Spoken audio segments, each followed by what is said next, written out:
तो अंकटाड के ताज़ा 2025 रिपोर्ट आई है टेक्नोलॉजी और इनोवेशन पर। हाँ, काफी चर्चा है इसकी। और ये सीधे तौर पर भारत की जो तकनीकी तरक्की है उस पर रोशनी डालती है। आज हम इसी को थोड़ा खोलकर देख रहे हैं। बिल्कुल, खासकर वो नेटवर्क रेडीनेस इंडेक्स में भारत की स्थिति। हाँ, वही मतलब ये समझना है कि 170 देशों में भारत 36वें नंबर पर कैसे पहुंचा। 2022 में तो 48वें पर थे। काफी बड़ा उछाल है ये तो। बिल्कुल। तो इसके पीछे क्या वजह है?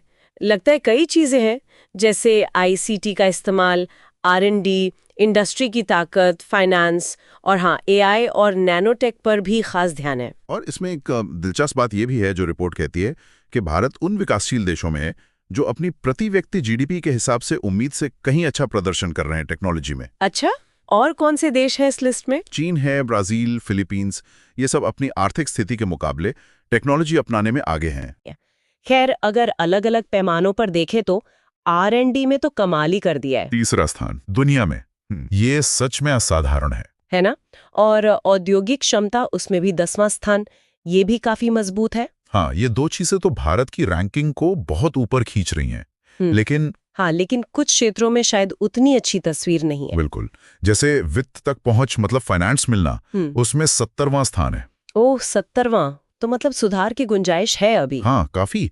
और फिर है आईसीटी तैयारी, इसमें 99वां स्थान है। 99वां, ये थोड़ा चौंकाने वाला है डिजिटल इंडिया की इतनी बातों के बीच। हाँ, ये दिखाता है कि शायद बुनियादी ढांचा अभी भी उतना मजबूत नहीं है जितना होना चाहिए। और मानव पूंजी, स्किल्ड लोग, उसमें 113वां स्थान है। ये साफ इशारा है कि हुनरमंद लोगों की जरूरत और उनकी उपलब्धता में अभी भी एक बड़ा फासला है।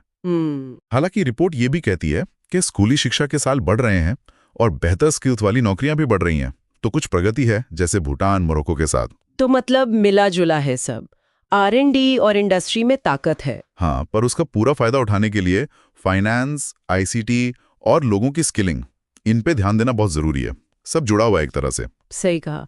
अच्छा, अब उस चीज पर आते हैं जिसकी आजकल हर जगह बात हो रही है, एआई। हाँ, आर्टिफिशियल इंटेलिजेंस। रिपोर्ट के हिसाब से भारत एआई से जुड़े वैज्ञानिक ज्ञान में काफी योगदान दे रहा है। और डेवलपर्स, यहाँ के डेवलपर्स की संख्या देखिए। हाँ, करीब 1.3 करोड़ डेवलपर्स हैं गिटहब पर। अमेरिका के बाद दूसरे नंबर पर, ये बहुत बड़ी ताकत है। जबरदस्त। और ये लोग जेनरेटिव एआई में भी काफी काम कर रहे हैं ना? बिल्कुल, जेनएआई प्रोजेक्ट्स में काफी योगदान है। निवेश भी आ रहा है। 2023 में एआई में निजी निवेश करीब $1.4 अरब था। 1.4 अरब डॉलर, ये दुनिया में कौन से नंबर पर है? 10वें स्थान पर। हालांकि चीन और अमेरिका से अभी भी काफी पीछे है इस मामले में।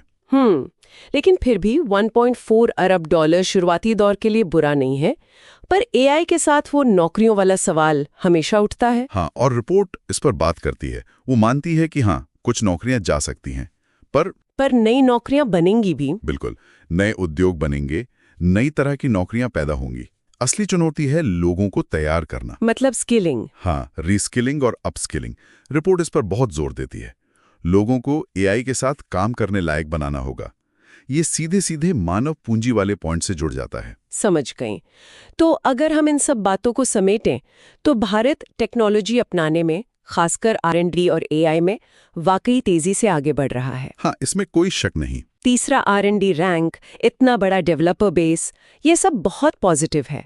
लेकिन पूरी क्षमता को हासिल करने के लिए मानव पूंजी, फाइनेंस और आईसीटी, इन चुनौतियों पर काम करना होगा। बिल्कुल सही। और जाते जाते एक सवाल श्रोताओं के लिए छोड़ जाते हैं। हाँ, भारत का ये विशाल डेवलपर बेस और बढ़ता एआई निवेश, ये भारत को ग्लोबल एआई स्टेज पर अमेरिका या चीन से कैसे अलग खड़ा कर सकता है? क्या हम भविष्य में कुछ एकदम अलग भारतीय जरूरतों के हिसाब से बने एआई इनोवेशंस देख सकते हैं? सोचने वाली बात है। ये दिखना वाकई दिलचस्प होगा।